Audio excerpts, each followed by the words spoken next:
সময় এসেছিল খালি হাত, আজকে যাওয়ার সময় যাচ্ছে খালি হাত, সঙ্গে একটা টাকা পয়সা নিয়ে যেতে পারে না।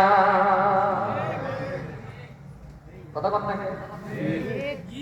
প্রিয় ভাইয়েরা, আমার বন্ধুরা আমার, ওই যে আপনার মা দিকে আপনি কেন তাকান না? মাটাকে আপনি জীবনের শেষবার মা বলে ডাক দিয়ে কবরস্থানে রেখে আসবে। এর মা এমন একটা কবরস্থান যেটা বলে কোনো মানুষ যায় না, পশু পাখি যায় না, যায় না, যায় না, ওই কবরের মধ্যে কেউ যায় না। মায়ের কবরে রাখলে আজকে আপনার টাকার অভাব নাই, অর্থের অভাব নাই। এরে আপনি মারা যাওয়ার পর কত চাচিরা এসে আপনাকে বললো আমাকে মা ডাকবা, কত চাচারা এসে বললো আমাদেরকে বাবা ডাকবা। না রে ভাই, জনম দুঃখিনী মাকে মা বলে ডাকলেন, যেই তৃপ্তি আপনি পেতেন রে, দুনিয়ার অন্য কাউকে ওই মা বললে এই রকমের কোন তৃপ্তি না।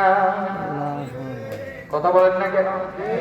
ও আমার মুসলমান ভাইরা, ওই যে মা কবরে চলে গেল, ওই যে বাবা কবরে চলে গেল, আমি যদি প্রশ্ন করি মার জন্য কি পাঠাইলেন, বাবার জন্য কি পাঠাইলেন, কি পাঠাইলেন?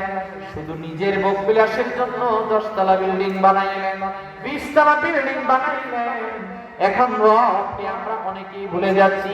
প্রিয় ভাইয়েরা আমার, বন্ধুরা আমার, নবীজি ডাক দিয়ে বলেন ইদা মাতাল ইনসানু ইনফাতান ওয়া আমালু ইল্লা মিন সালাহ। আল্লাহর হাবিব ডাক দিয়ে তোমাদেরকে জানিয়ে দিলাম, মানুষ মৃত্যুবরণ করলে তার আমলের সব দরজা বন্ধ হয়ে যায়, কিন্তু 3টা দরজা বন্ধ হয় না, হয় না, হয় না। এর মধ্যে একটা হচ্ছে নেক আমল। এই যে আপনার কাজীগঞ্জ বাজার দাখিল মাদ্রাসা, এই মাদ্রাসার কোরআনের ছাত্রগুলো এখানে পড়ে, কোরআনের পাখিগুলো এখানে পড়ে। ওরে ভাই, মাদ্রাসা আপনার যেই দিন আপনি কবরে চলে যাবেন সেই দিন বুঝবেন কেন দুনিয়া থেকে ভালো আমল করলেন না। আপনি জানেন না, জানেন না, এই যে জান্নাতের বাগান সাজানো হইল, এখান থেকে যে রব্বির হামহুমা কামা রাব্বায়ানি সাগীরা বলে দোয়া করি, এই দোয়ার কারণে হয়তো আমার আল্লাহ আমাদের কাজীগঞ্জ এলাকার কবরের আযাব আল্লাহ মাফ করে দিতে পারে। কথা বলেন না কেন? মাফ করে দিতে পারেন আল্লাহ। চান বান্দা, তুমি যে সন্তানদের রেখে আসলা, তুমি যে 10 তলা বিল্ডিং রেখে আসলা, 20 তলা বিল্ডিং রেখে আসলা, বলো ওই সন্তান কি পাঠাচ্ছে?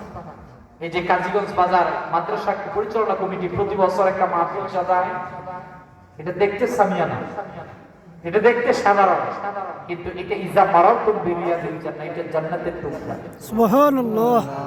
এটা দেখতে সাধারণ, কিন্তু আপনি জানেন না যারা কবরবাসী হয়ে গিয়েছে, এই কবরবাসীরা কবরে উদ্ভিদ কথা নিয়ে বসে থাকে, কি পাঠাবেন?